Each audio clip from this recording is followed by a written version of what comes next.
Hey everybody, this is Petey from the Spinner Rack, and today I decided to try to keep these kind of. I guess this is actually how these two are gonna go, right? There's gonna be this issue, then this issue, then because at this point he doesn't know his origin, so it's kind of dovetailing into the Jack Kirby's Fourth World, and this is introducing a character from the pre-crisis Superman in the Silver Age, right? So let's I guess this is one of the things that in the Man of Steel thing to show that Byrne really didn't want to do a reboot. He wanted to get the character back to his roots. He wanted to possibly lessen his powers, but at the same time there were many stories from his childhood that he liked. So this would be originally a Kirby story, which would be two stories. This is Forever People #1, and then the what issue? I'm gonna look at this other omnibus just to make sure. There's one of the issues. If I actually have this one, well, I had this one. Jimmy Olsen 147 with Superman and Supertown, right? So I have that, and of course, that's the easiest one to show you, right? And possibly the best inking of Kirby during this period. It's got a lot of John Romita in here in that cover, right? Not on the inside, but this will show you how you take a story, which is I think the Superboy 60. Let me see, let me make sure.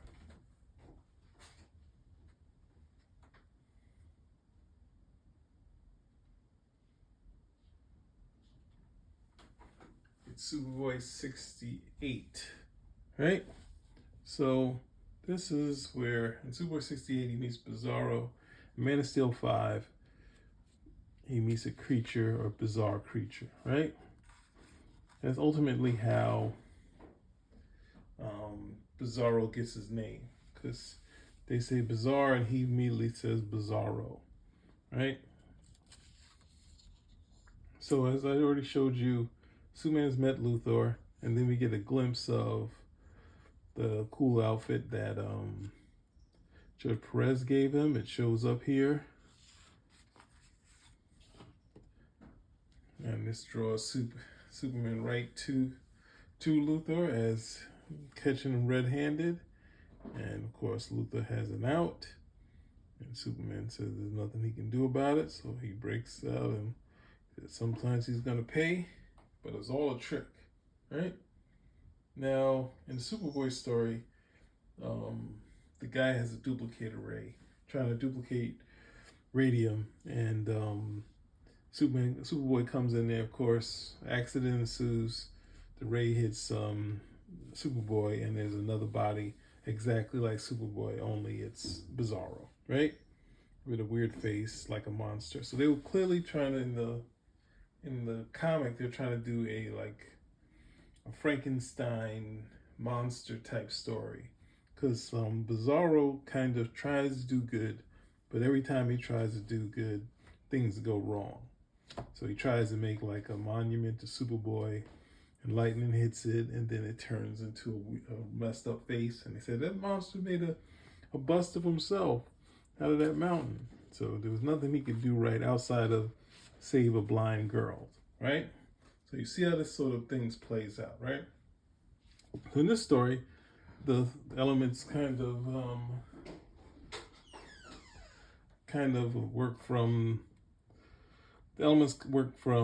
Luthor in here, right? Luthor has a scientist. He wants to create his own Superman, and then he realizes that Superman is alien, and he's like, "Oh, I never should have guessed that, right?" All right. So he's not sure if the duplication process is going to work. So it's using all the same elements of the story outside of the Doctor not being a bad guy. And he duplicates Superman, and then it drops. Right? And Luthor is like, hey, you got something close enough. And he's like, get that bizarre abomination out of here. I don't think he says that. Does he say that?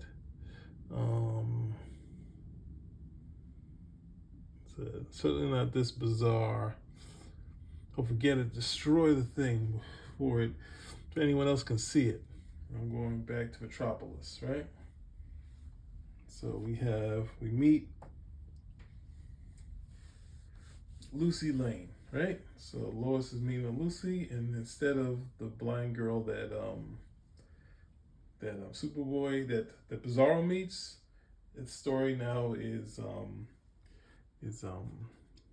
Lucy Lane, who's blind, right? And she's struggling with it. She's trying to act like she's okay with it, but in the end, she is still sad and struggles with it, right? So the ambulance kind of gets stuck. Superman helps him. And then when they see Superman, they run. Some kind of monster. And Bizarro has that same moment where he sees his own face and he tosses a truck in a window. But this is, since it's Superman recreated, kind of does the same thing Superman would do. And that's the same way the story of Bizarro was going. So it's not necessarily fixing a story that was broken or a story that needed to have much fixing. There is some kind of, nutty stuff where you find out the Bizarro isn't it would be trimming of it. That's the best way to describe it. He would trim some of the stuff out of these stories, right? So it's kind of connecting it to certain things, having some updates, but trying to keep the core what the story was, right? The Superman interacting with the blind girl and having this moment, right? He says, Superman is so dusty, right? So Lois comes in, you get another cool sort of Clark Kent scene.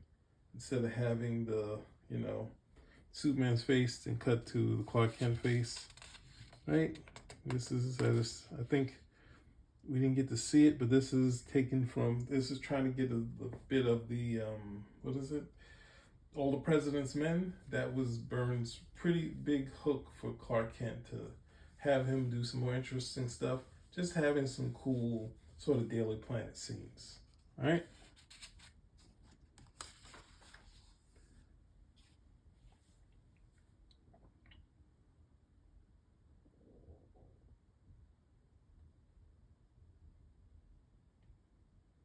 He talk a little about Lucy. Then Superman hears something, and he sees it with his telescopic vision. And he goes out there, and then Lois tries to follow, but he's already using the super speed, right? Then, and like the Superboy story, there are a bunch of bizarre moments. But Byrne came up with one of his own, that this character would see Superman, who he's not, and I guess he was planning to go to the Daily Planet.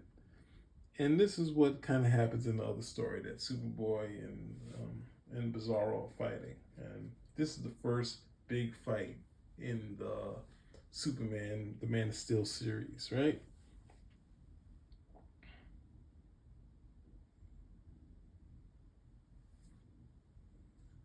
And having a little shades of the movie here. Superman gets knocked, comes out, sees the adversary, and the adversary has his powers too, right? This tenses his own. Superman, right?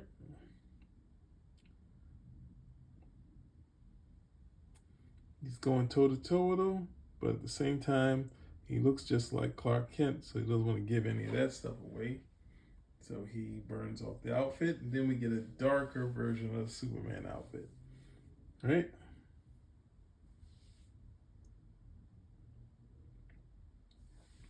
Then he takes Lois, and he's like, "Oh," like I said, "Does the creature share my same, feelings for Lois?"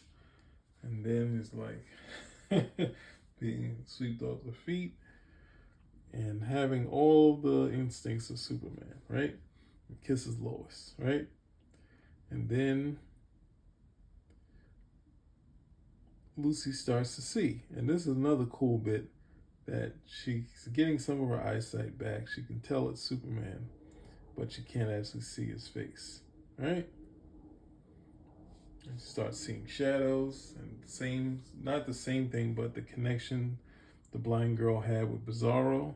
Superman comes in, tells him to get out of the way, and Lucy's not sure why there's two of them, and the monster immediately knocks him out. But he's made a realization, right? And Superman is not really cut loose yet, so he's kind of taking some licks, and he realizes he's pulling his punches, and he said every time he hits him, the dust is coming off him. He said it's not living cells, so he knows that if he needs to take out this creature, it's not actually alive. And that's the same bit that happened in Superboy. That Superboy was planning on destroying Bizarro with the metal where he was created from. I guess it's a radon or something, like there was some scraps that are around there. Those same elements were just like kryptonite. Those elements could kill Bizarro. But Bizarro, of course, decided that he would do it. Right? He wouldn't run away from it. Right? And the same in this story, Bizarro decides to hurl himself at Superman. Right? And Superman's already on the move too fast because he was trying to cut loose to take him out. And of course, Bizarro was trying to help that happen. And just like in the Superboy story, Lucy gets her eyesight back. Right? And they said, Superman, how'd you know destroying a creature would cure your blindness? He's like, no, I think he did. And that's a powerful thing. Sort of what was in the story. So the thing is, Byrne being a fan of these Superman stories, having read them as a kid, I think it would be an interesting question to ask. How different would the Byrne doing a relaunch instead of a reboot, how much wouldn't have gotten into like Laurie Lamaris, like this Bizarro story, and we have this story here, right? Where Superman in this time, he knows that he's not from Earth, but he's kind of trying to figure out in the Man of Steel series, he still has the back of the mind where he is, right? In the Kirby edition, since he's already been dealing with he's trying to figure out how to get to Supertown. We have that sort of story here. And I don't think the first part of the story, outside of some of the wacky stuff with in the Kirby one,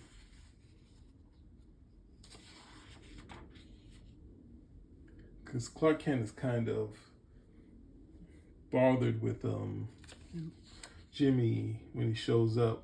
Like he can't believe that they got aliens and all this stuff. Right? It was a great splash page. And this is another note that Byrne wasn't too happy with the inking. And he also found out that Dick Giordano didn't do all the inking himself. And I think he also asked if he could re-ink it to show how it's supposed to look. But this is a close taste of, oh no, this is like Byrne maybe, what would it be? Maybe 10 years later? Maybe a little more than that, 12. All right, so his line is a little different. I think this is by brush and whatnot. So it's, his Clark Kent isn't as broad in the outfit in regular clothes, whereas in the Man of Steel series, it's kind of, Clark was pretty bulky, right? And the same thing happens. Jimmy comes in with these pictures, and somehow with Superman's telescopic vision, he's able to see Supertown. And that's the thing of verbatim. Now, we know this is not how photographs work, but who's Byrne to fix Kirby, right? So then it plays out, retelling what happened. The two kids that gave him the photos told Jimmy the story, and of course they do all this cool, funky stuff with the whiz wagon. They almost can do like phase, like Kitty Pryde or Vision, and the car passes through, and somehow they drive off a cliff. But this is to show how the mother boss can help them and save these people, right? So they get in town. Superman's like, nope, I gotta find out about this.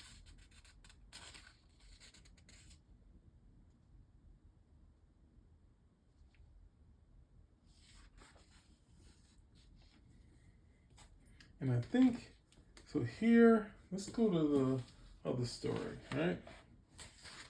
Superman gets attacked. Same sort of stuff happens. The helicopter comes along.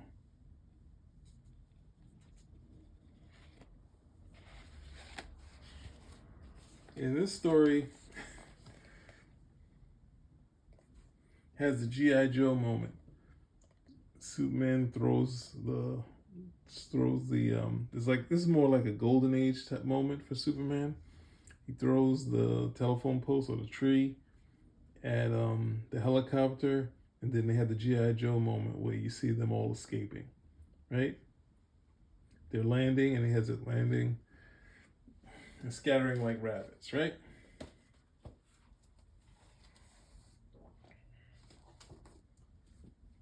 In Byrne's story, he's gonna go to round them up because he knows that, but he says, hey, they got parachutes. He already knows that they have that, so he wasn't doing the golden age thing. But in the other story, he just explains it later, right?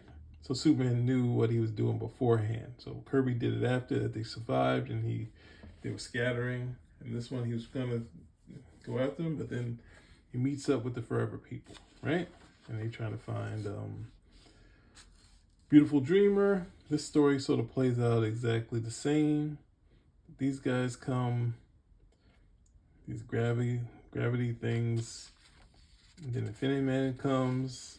Kirby's I think it was DC, there was two kind of makeshift Captain Marvels.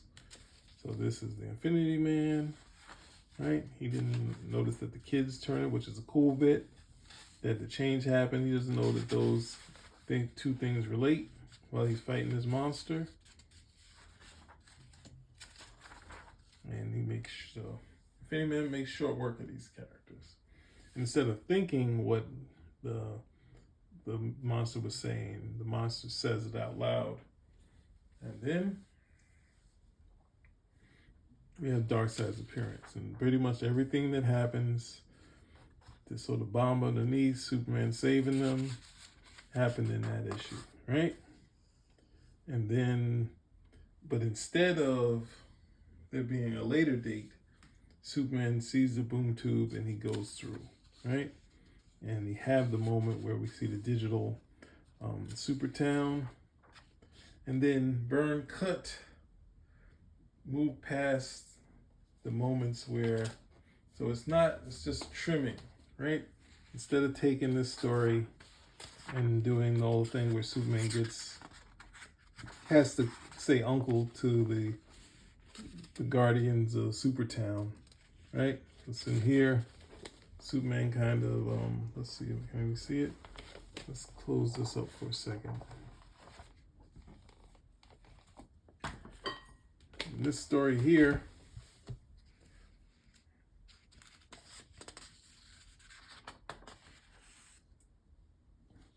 he sees this weird creature. Since he's only seen, he's mostly dealt with the Darkseid minions. And we have Mike Roy doing the faces on Superman, so it's a little closer, right? some points are odd, but it's better than what we were seeing, right? Superman fights, I think it's Magnar, and he goes in there, and of course there's a bunch of other Guardians come. They try to capture Superman, and everyone's jumping towards him, right? He's trying to listen to him. They think he's some sort of bad guy, so they kind of talk some things out. But then at the same time, when Superman's even worried, right? He has his, I think he's using magnetic. Yeah, Magnar's using magnetics, right? So, while he's here, Superman says, "Uncle," and he realizes he's made it. So it's a little different. Superman kind of asks them if they wanted help. They say, "No, we'll follow this guy's magnetic trail." And this is where Superman starts kind of feeling redundant. But this is where we pick up this other story, right? So this is to show you that a lot of times when Byrne would revisit these stories, he would keep a lot of what was there. The closest thing was, well, no, even the Metello story has a lot of the original Metello stories, right? So seeing the past, he notices them, friendly wave, the same sort of dialogue. We see the thing falling, but it actually, nope, this bit is in there. Then there's another fight in here that Byrne kind of trimmed. So it could have still happened, but he just kind of trimmed it. So Superman gets caught by this thing. They see he tries to catch it for her, but actually it's, and Superman's embarrassed. Then he gets caught by this thing. He thinks it's a monster. It's really acting like a monster, but it's actually some lifting thing. And that's where he runs in and meets Highfather and had this nice moment between the two of them. Right? And in here, since Superman doesn't know where he come from yet, he hasn't connected to what Jor-El had left for him. Because when he got to the, he got to the spaceship, there was a kryptonite on it, which weakened him. So here he sits with Highfather. He's trying to figure out if this is where he comes from, but he's really surprised that, he's been such a help for Earth, and there's really nothing to do here. But then we have a cool shot of someone looming on the side. But Highfather tells him, he won't figure his secrets out here. He'd be back on your adopted world. That's the closest he could give him. And here's another bit where Superman been through the boom tube, but he said, "No boom tube this time?" And this is one of the things, this connects to, I think, what Byrne did later in the series. So kind of whereas Orion can't really respect Superman, right, thing. So, but this would lead right into Orion fights for Earth, right? So there you go. Just a little bit longer because I was kind of showing you and telling you how these stories connect or dovetail into the other stories. I mean, if I ever get to do the Metello story, because there's a lot of things that Byrne trimmed out of that story, because there was still a car crash. His body is replaced with a metal body. It's just, a little more futuristic.